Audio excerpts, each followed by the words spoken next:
The Expulsion of the Acadians. The history of the Americas, from their discovery by Columbus till the founding of modern nation-states, has been the struggle among European powers for the largest and richest sections of the continents. In particular, England and France have struggled for control of most of North America. Many tragedies and disasters have marked this conflict, but few have been as heart-rending as the expulsion of the Acadians in 1755.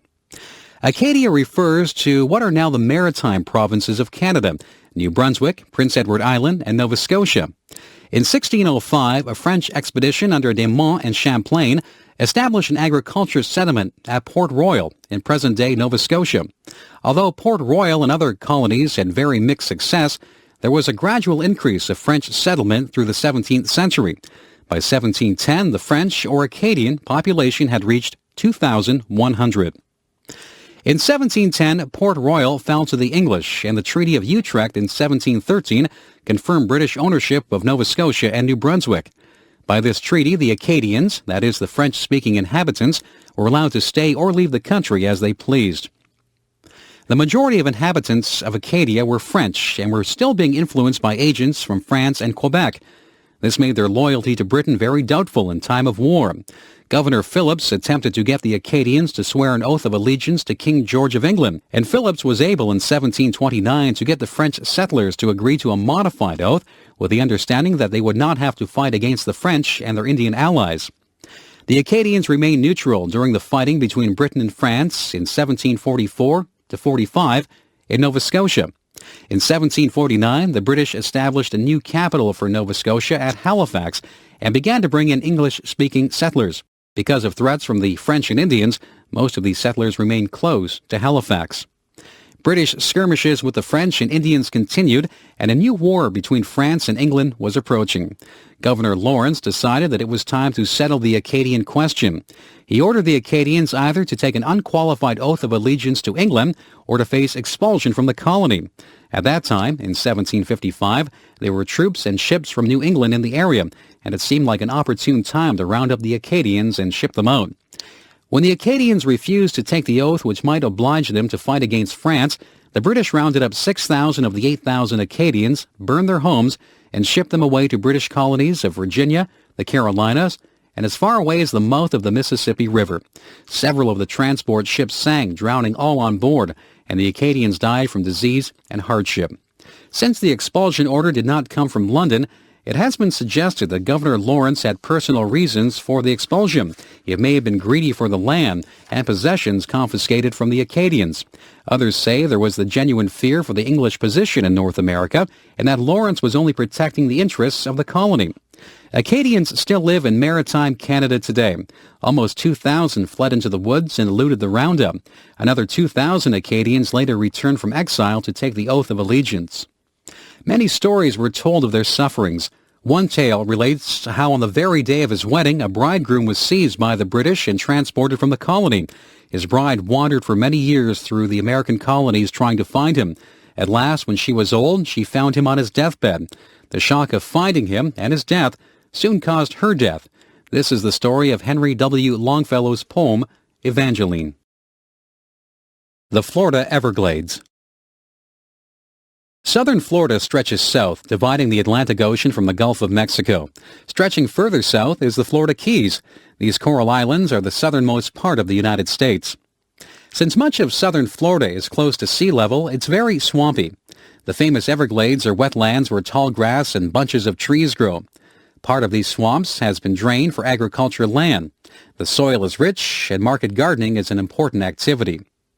The Everglades that remain are too wet to be used for farming. The Everglades are a river of grass. The deeper water areas stay wet all year, but the shallower pools dry up in the dry season. Some of the water has been drained off for agricultural purposes, making the Everglades drier. Nonetheless, the best way to travel in this region is by airboats. These high boats can go through water and sail over clumps of grass.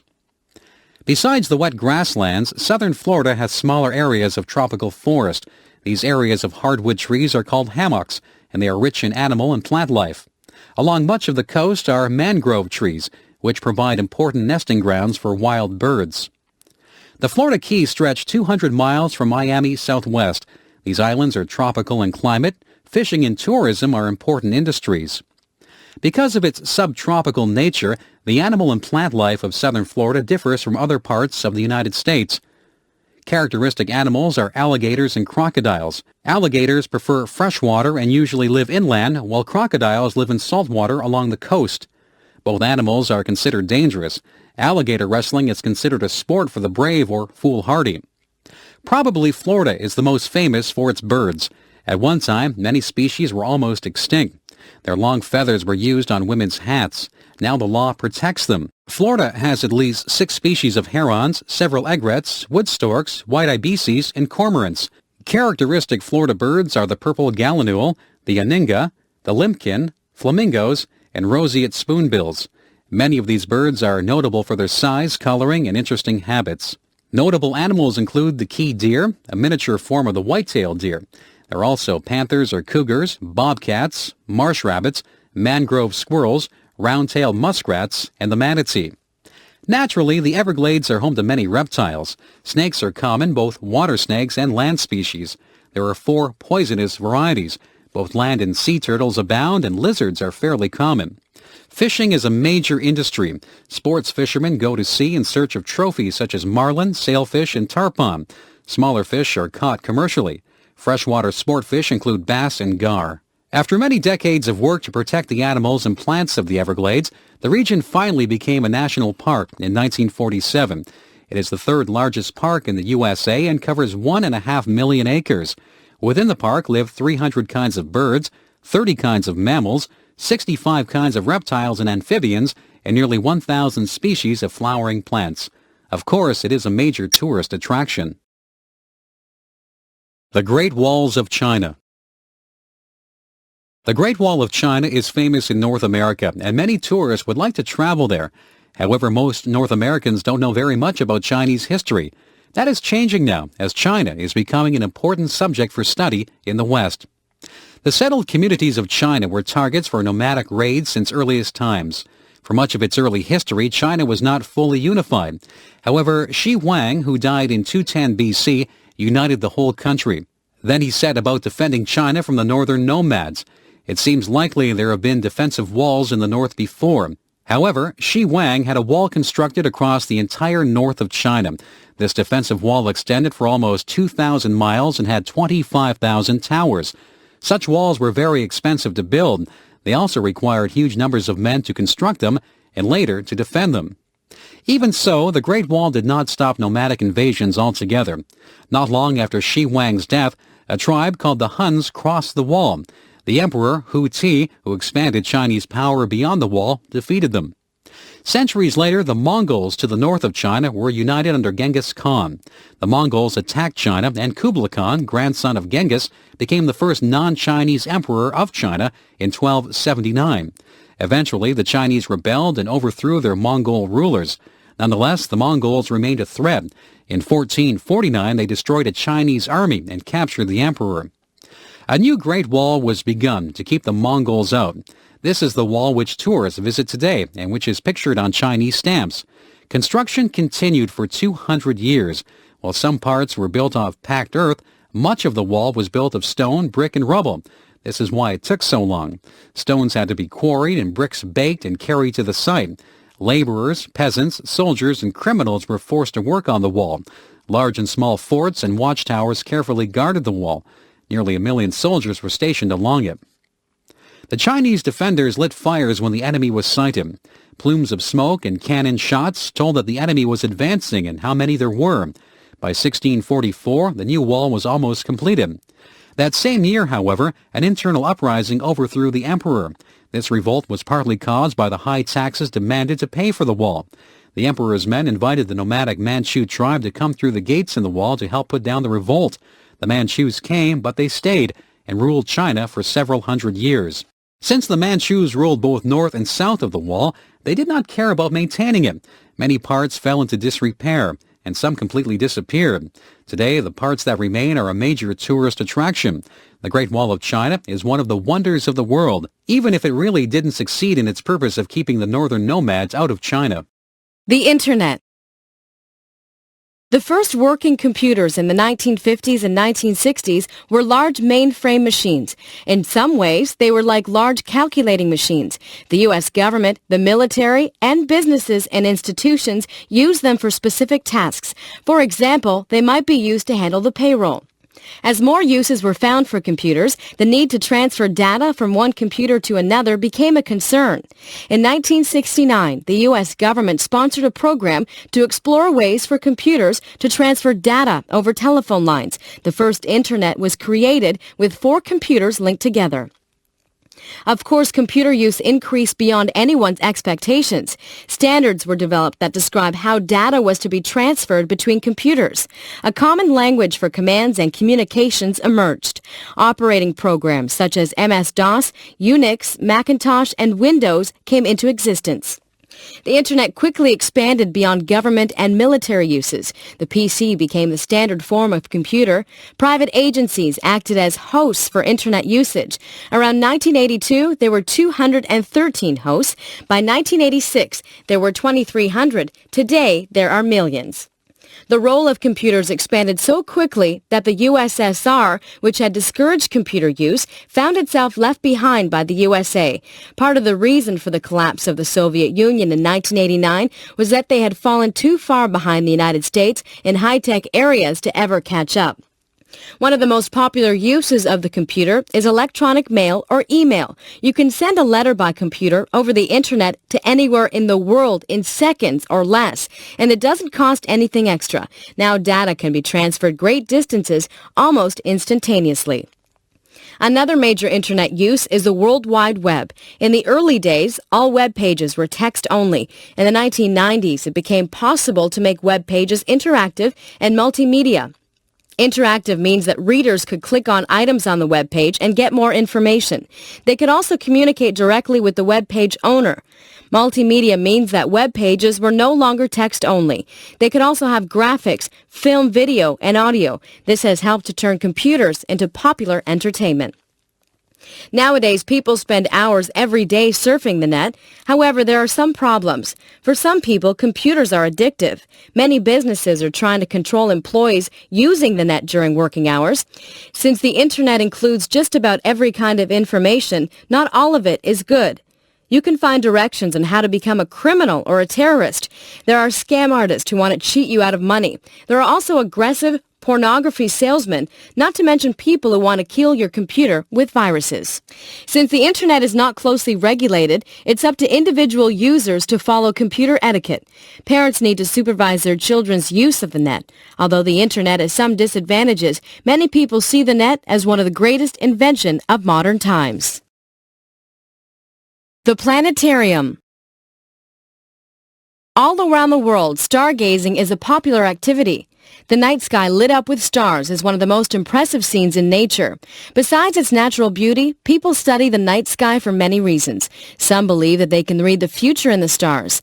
Others think that the stars influence the weather, while some people worship the stars and the planets. There is a problem with stargazing. If the night is cloudy, people on the ground cannot see the stars. Also, bad weather makes being outside at night uncomfortable. Besides, not everybody wants to stay up late at night. A planetarium is an ideal solution to all these problems.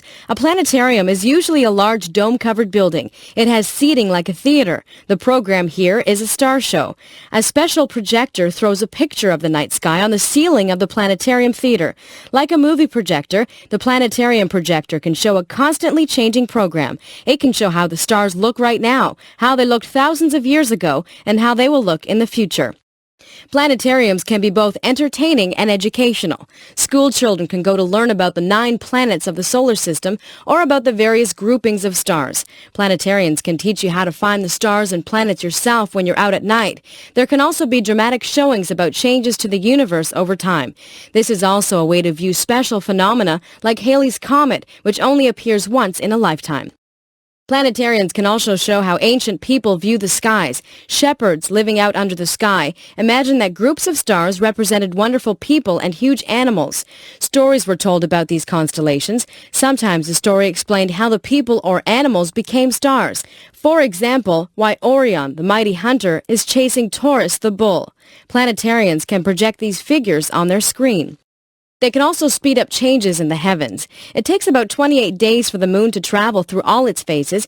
Changes in the moon or in the sun can be shown easily. Planetarians can also show the sky the way it appears in another part of the world, or the way it appeared on a famous historical occasion.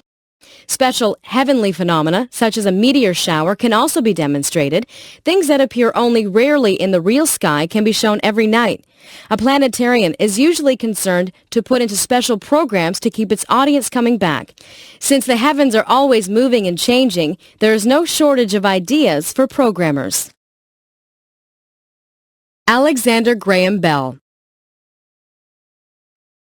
The Victorian period was a time of many new inventions.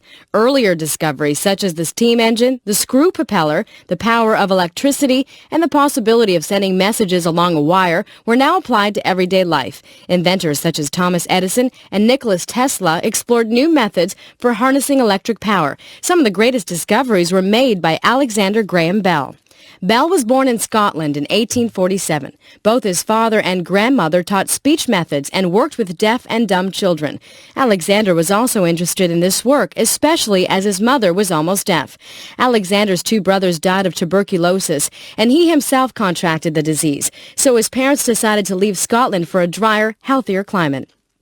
They moved to Bradford, Ontario, Canada, and lived in a roomy, comfortable house overlooking the Grand River.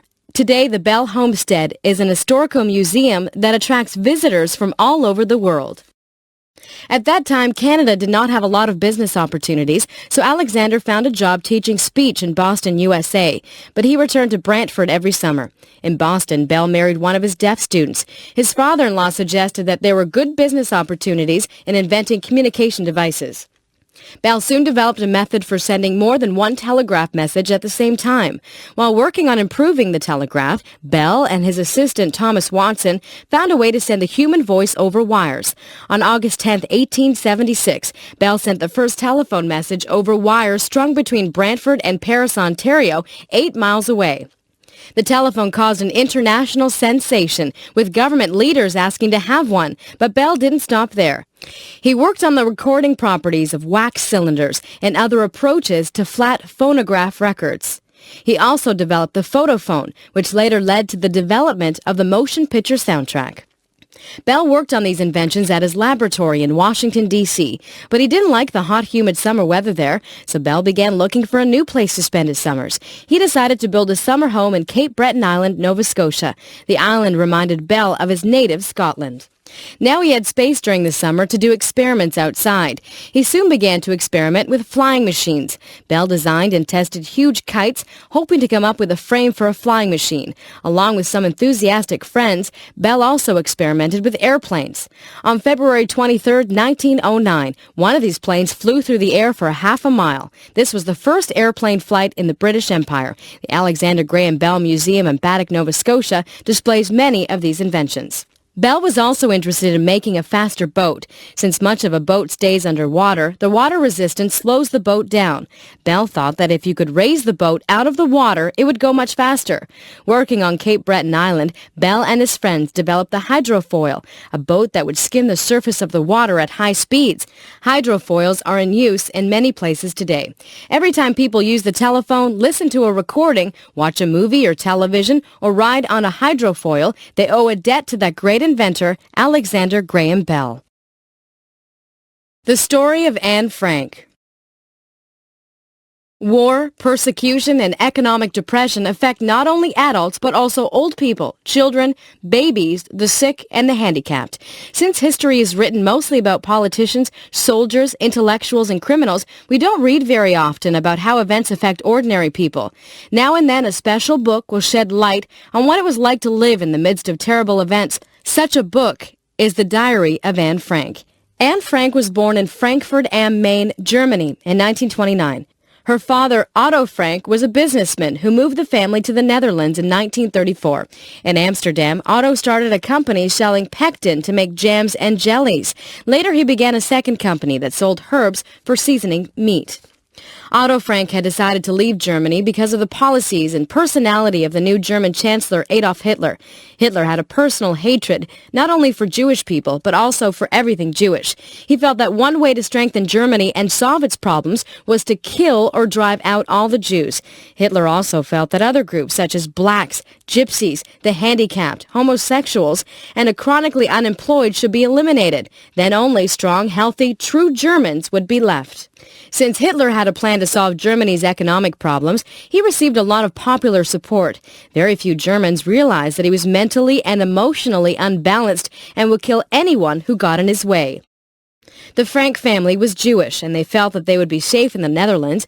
However, in May 1940, Germany invaded the Netherlands and soon took over the government. In 1941, laws were passed to keep Jews separate from other Dutch citizens. The following year, Dutch Jews began to be shipped to concentration camps in Germany and Poland. Just before this began, Anne Frank, Otto's younger daughter, received a diary for her 13th birthday. Less than a month later, the whole family went into hiding.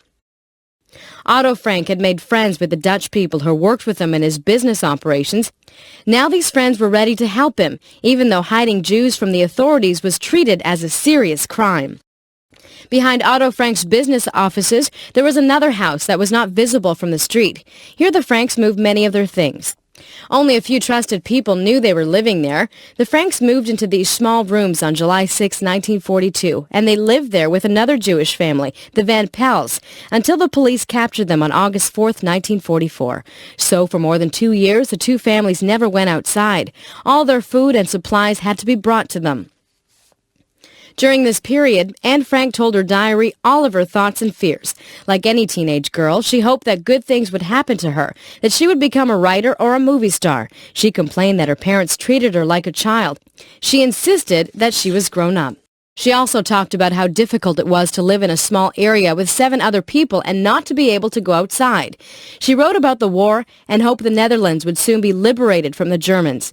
Anne sometimes envied her older sister Margot, who was so much more mature and who never got into trouble. She and Margot wrote letters to each other to pass the time, and even had a romance with Peter Van Pels, who was 17.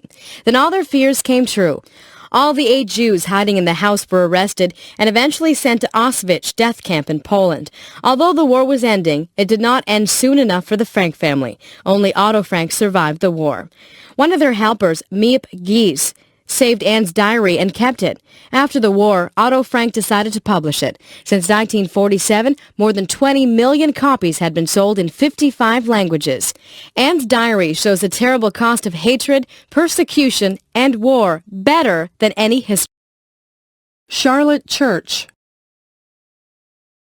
Many years ago, a German opera impresario was asked why so many of his leading ladies were physically unattractive.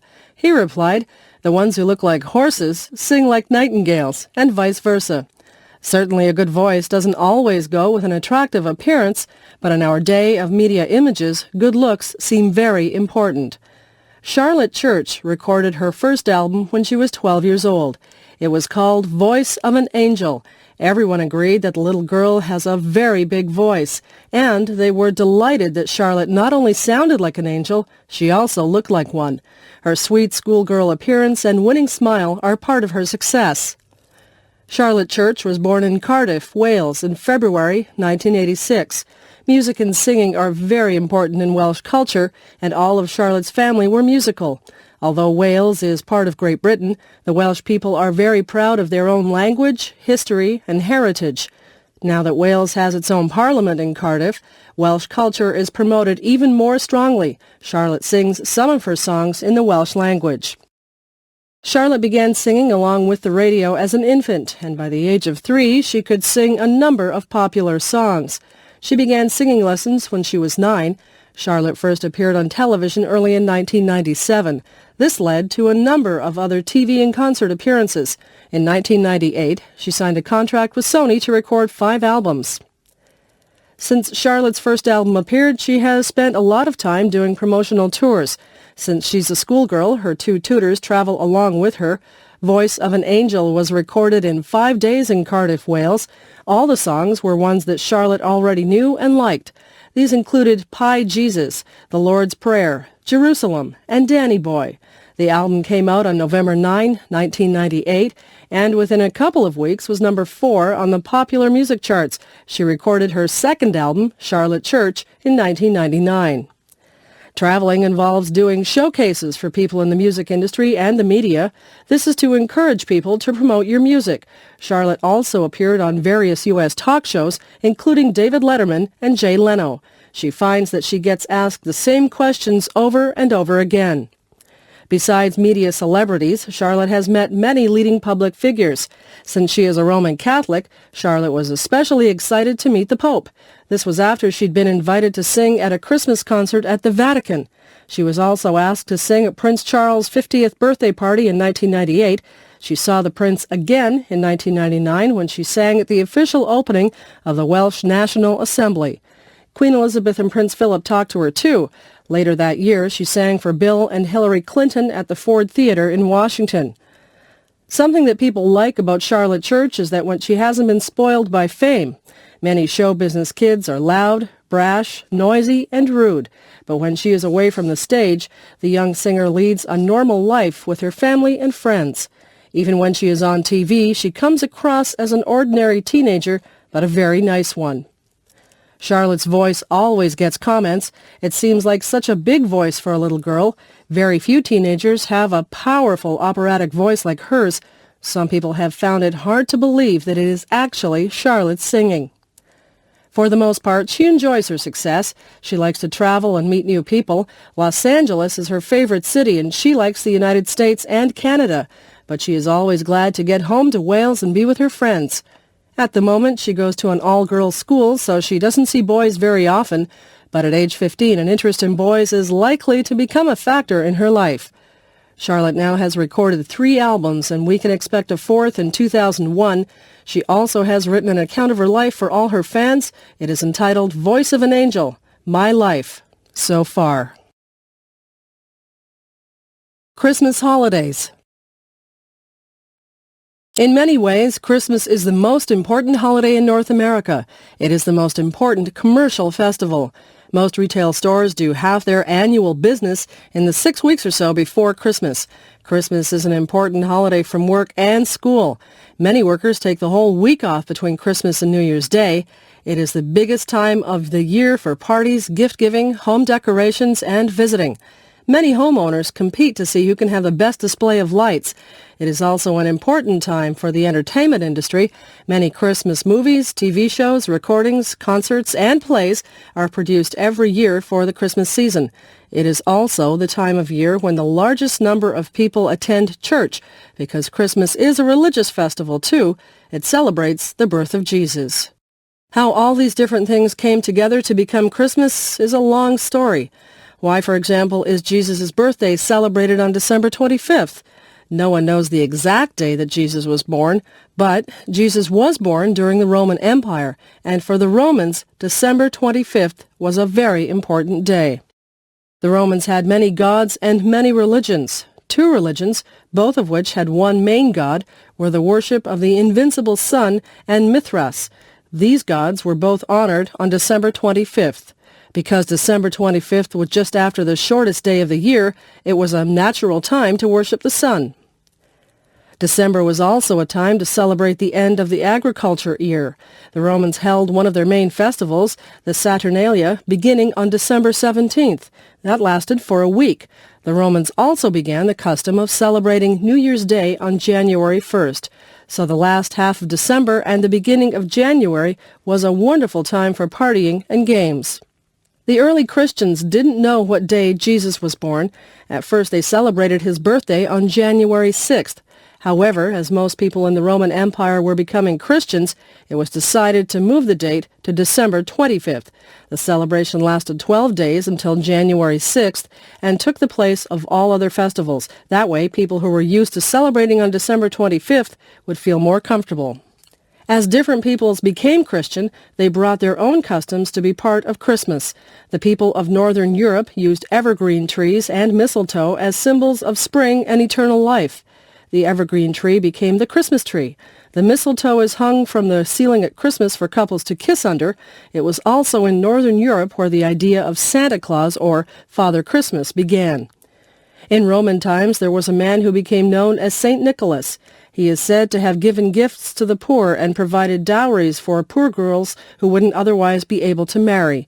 The idea of the gift-giving saint became joined with the northern idea of spirit of Christmas festivities. It was a poem written in 1831 by the American writer Clement Moore, which popularized Santa Claus throughout the world. "'Twas the night before Christmas" told the story of how Santa visits every house in the world on Christmas Eve and brings toys for good girls and boys. Since that time, parents have secretly bought toys for their children at Christmas. When the children awake on Christmas Day, they find toys by the chimney or under the Christmas tree. They are told that Santa Claus and his reindeer brought them. Adults also give gifts to each other at Christmas time. No wonder that the stores sell so many things then. It is often said that Christmas is becoming too commercialized. In the rush to get everything ready, to buy the gifts, decorate the house and tree, give parties, visit family and friends, and attend special Christmas events, the original reason for celebrating is sometimes forgotten. Only when people go to church or sing Christmas carols or attend musical performances about Jesus' birth do they remember that Christmas is the birthday of Christ. Garage sales and yard sales. Every Saturday morning in our part of the world, except in winter, many people drive around the city looking for yard sales. Yard sales or garage sales often take place in the driveway of someone's home or perhaps the front lawn. The homeowners take out all the stuff they don't want and arrange it in front of their house. Usually they put a price tag on items. People driving by will stop to see if there's anything they want. Many people spend every Saturday morning shopping at yard sales. If they find that they have bought too many things, then they have a yard sale of their own. Some of the shoppers are dealers who buy things for resale. Sometimes they resell them at their own yard sales, but some dealers are professionals who run antique stores, used bookshops, flea markets, or used furniture and appliance stores. Usually, the dealers will try to get to the yard sale before anyone else. That way, they have the best selection. Often, they'll try to buy items for less than what the price tag says. The cheaper they can buy the item, the more profit they can make when they resell it. Their motto is, buy low, sell high. Sometimes a merchant will boast that he paid $1 for a glass or china cup at a yard sale and sold it for $100 at his store or on the Internet. By having catalogs that show the value of collectibles, dealers can sometimes make large profits. Now, however, many of the people having yard sales will try to check the value of the things they are selling first, so it is getting harder to get a real bargain. One reason for yard sales is that North Americans often live in big houses, which fill up with things. People may use the basement, the attic, the spare room, and the garage to store things that they aren't using. If they store things in their garage, all they have to do is open the garage door and have a garage sale. When children grow up and move away, the parents will often sell the children's old clothes, toys, and furniture. Another reason for yard sales is that there are a lot of things that people might like but don't want to pay full price for.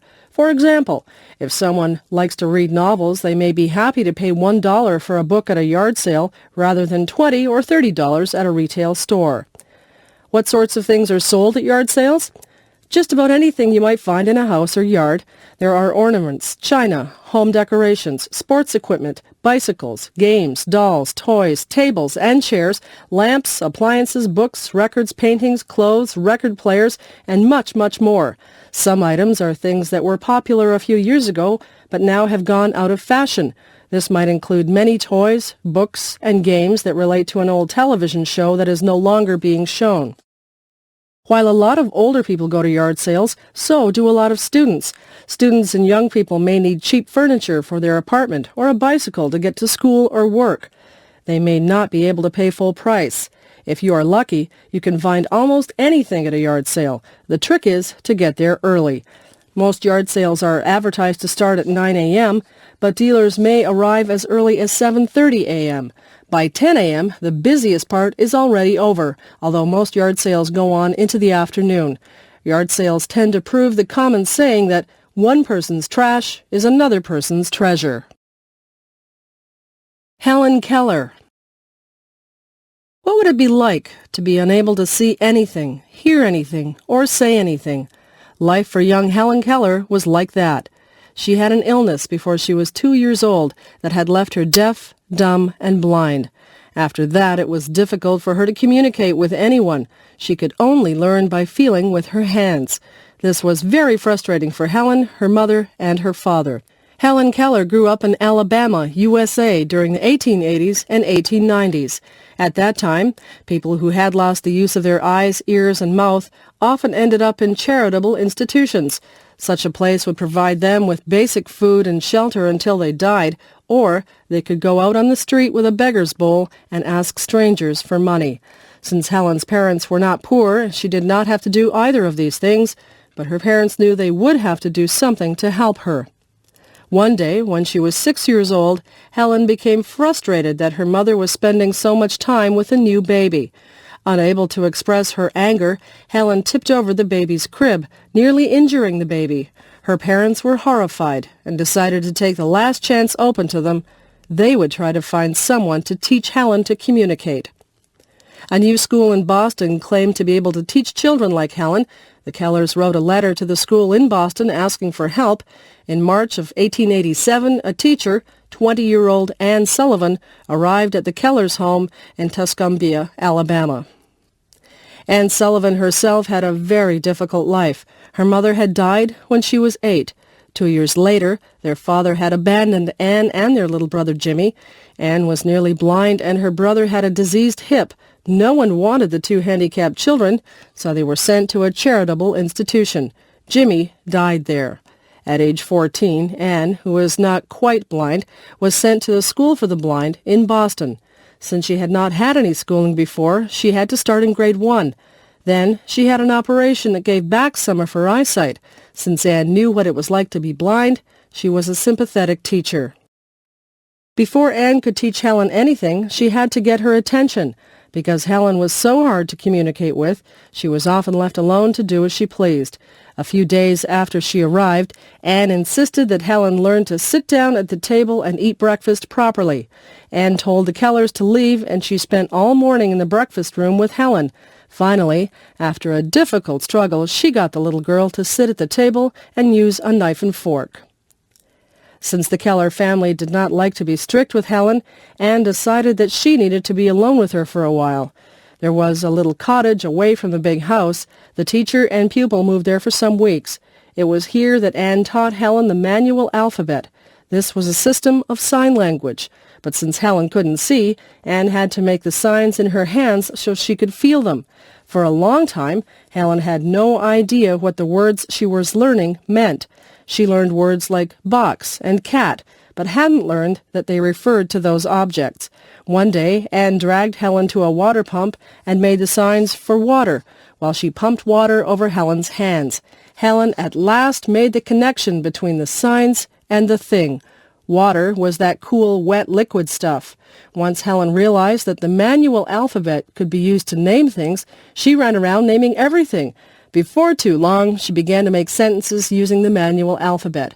She also learned to read and write using the square hand alphabet, which was made up of raised square letters. Before long, she was also using Braille and beginning to read books. Helen eventually learned to speak a little, although this was hard for her because she couldn't hear herself. She went on to school and then to Radcliffe College. She wrote articles and books, gave lectures, and worked tirelessly to help the blind. The little girl who couldn't communicate with anyone became, in time, a wonderful communicator. Trial by jury. If you are a citizen of Canada or the United States, it is very likely that you will be summoned at some time for jury duty. A letter will come in the mail telling you to report to a certain place at a given time. There are legal penalties for not attending because jury duty is considered every citizen's responsibility. Often, a large number of people, perhaps several hundred, will be summoned at one time. When you arrive, you will join a lineup of others who are registering for duty. Eventually, you will get to a table and talk to an official. If you have a special reason for not being a juror, such as ill health, you may be excused at this point. Those not immediately exempted will become a part of a jury panel. Out of this panel, a number of juries of 12 people will be chosen. These will decide a variety of criminal cases over the next few weeks. What follows is the experience of one woman in a jury pool. She went ahead with others into a large courtroom where they spent the whole day. At the front of the courtroom were the judge and the lawyers for the prosecution and for the defense. One of the lawyers explained what the case was going to be about. The names of the jury panel were in a box at the front. When someone's name was called, they went up to the front of the courtroom.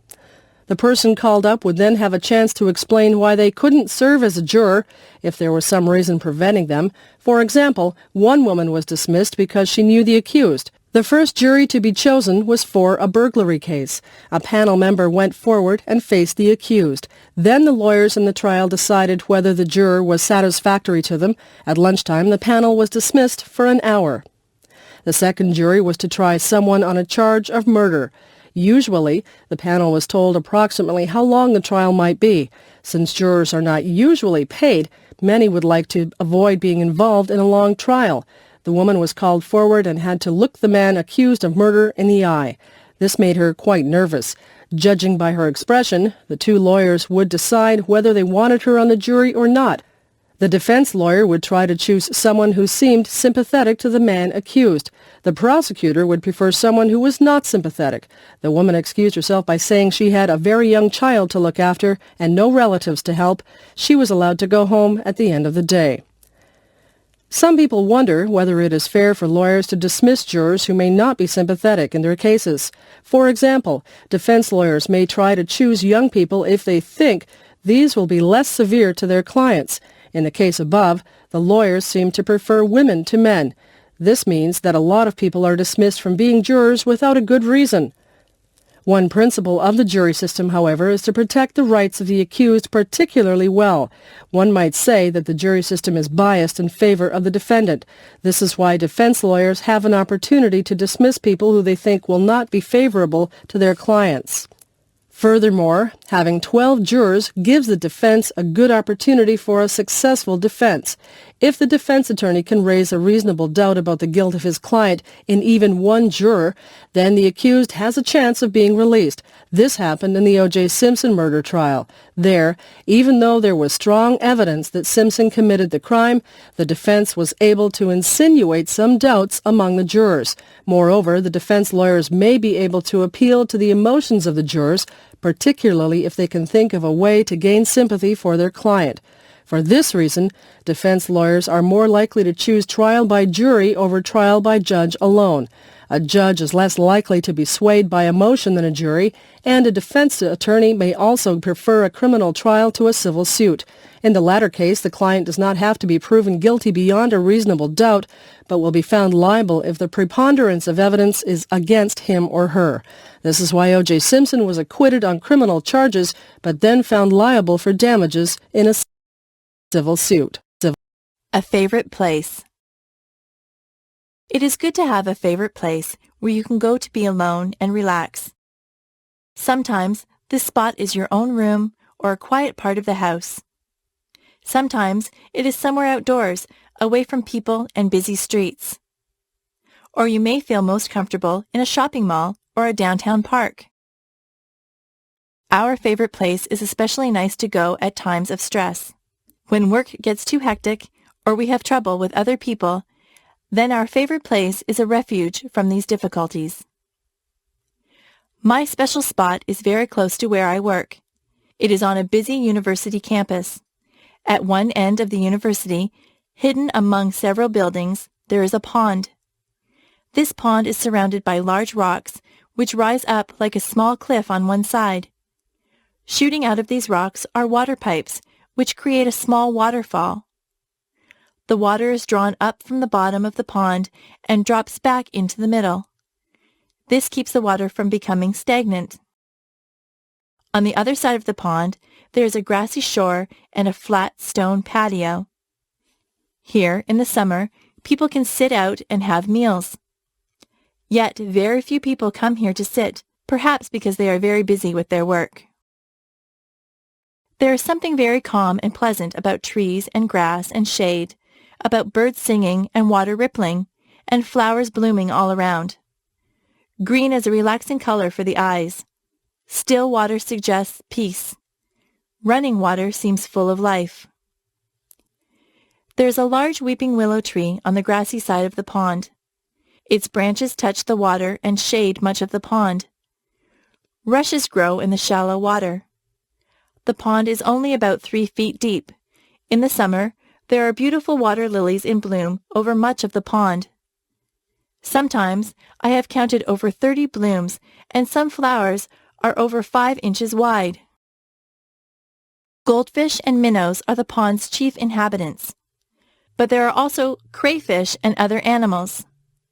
At different times there have been a turtle, a water snake, and a family of ducks. Behind the pond is a large glassy wall which reflects the entire scene. One can also go inside and view the pond, even on rainy or snowy days. There are several gardens close to the pond. One of the gardeners told me that he could turn the waterfall off and on.